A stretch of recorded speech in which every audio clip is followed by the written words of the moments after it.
Mesdames et messieurs, bonjour. L'équipe de ressources psychiques Île-de-France CAPSI est très heureuse de vous accueillir pour ce colloque 100% visio.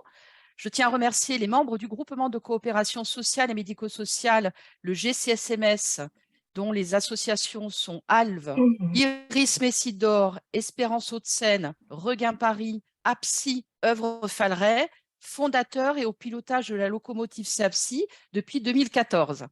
Je tiens à remercier Madame Sandrine Broutin, directrice générale de l'œuvre Falleret, mais aussi représentante du GCSMS, pour sa participation à cette journée. Sa confiance et l'intérêt qu'elle porte au développement et à l'équipe CAPSI sont énergisants pour nous maintenir sur les rails. Merci à Mathieu Simonin de la Caméra Verte, qui assure la logistique et la captation de nos interventions, que vous pourrez retrouver par la suite sur la chaîne YouTube du CAPSI. Je tiens à remercier Madame Charlotte Feiss, directrice du département de l'offre pour les personnes en situation de handicap à l'Agence régionale de santé, qui interviendra ce matin.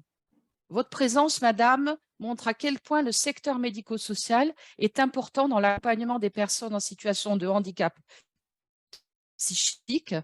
Si le soin est incontournable, les projets et la notion de parcours sont indispensables pour offrir la meilleure qualité de vie aux personnes, mais aussi soutenir les proches, aidants, les professionnels, les bénévoles dans toutes ces dimensions.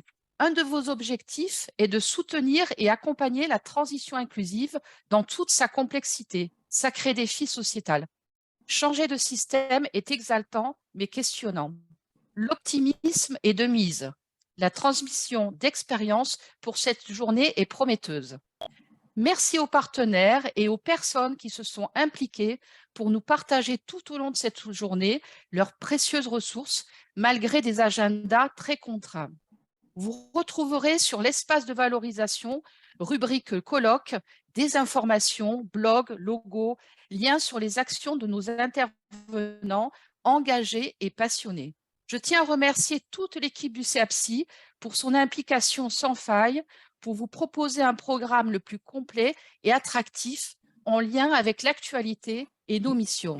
Je suis très fière et honorée de faire partie de cette équipe inventive, chaleureuse et si professionnelle. De véritables personnes ressources prêtes à toutes les aventures pour la promotion de la santé mentale. Notre objectif au CAPSI est de favoriser le parcours de vie des personnes concernées par les troubles psychiques, donner accès à la ressources en santé mentale, orienter vers les dispositifs dédiés dans tous les champs de la vie de la personne. Nos engagements, promouvoir le rétablissement, la participation sociale et l'inclusion, lutter contre la stigmatisation et continuer à rendre la société plus inclusive.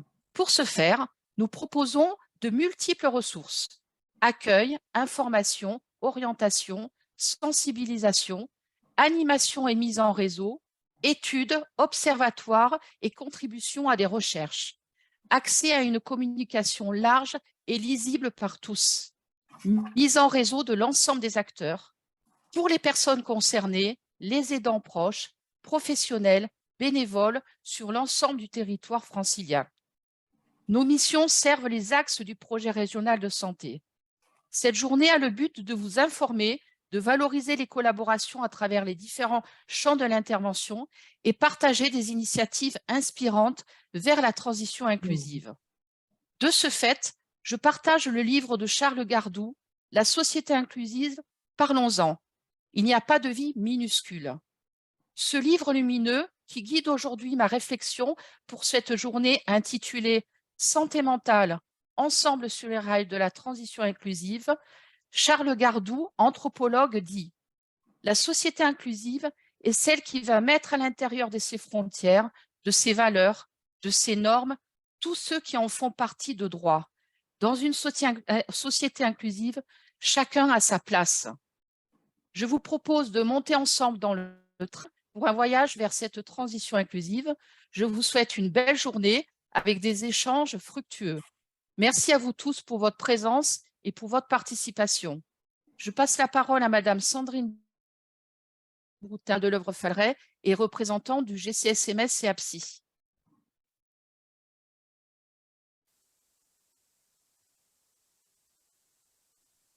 Je crois, je ne sais pas si j'ai le son.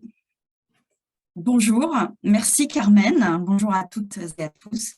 J'ai effectivement l'honneur et l'immense plaisir d'ouvrir cette 3e édition du colloque du CEAPSI. Vous êtes toujours plus nombreux à nous rejoindre pour cet événement. Et si certains peuvent regretter sa tenue en présentiel, il faut avouer que les moyens techniques de la visioconférence nous permettent de vous accueillir presque sans limite de nombre. Je vous souhaite donc à toutes et à tous la bienvenue, et j'ai même envie de dire bienvenue à bord, puisqu'en effet, toute l'équipe du CEAPSI nous propose le temps de ce colloque intitulé « Santé mentale ensemble sur les rails de la transition inclusive », de prendre place dans un train et de partir à la découverte des différents enjeux de l'approche inclusive appliquée au champ de la santé mentale. Que l'on soit professionnel, proche aidant ou personne concernée par les troubles, la transition inclusive vient questionner nos positionnements et appelle à des ajustements de posture. Cette dynamique, symbolisée par un train en mouvement, invite tous les acteurs à embarquer dans un périple vers une approche plus inclusive des personnes en situation de handicap. Impulsée par les pouvoirs publics et nourrie par des réflexions d'experts, la transition inclusive est un processus lent qui s'inscrit dans la durée et dont le déploiement est déjà en cours.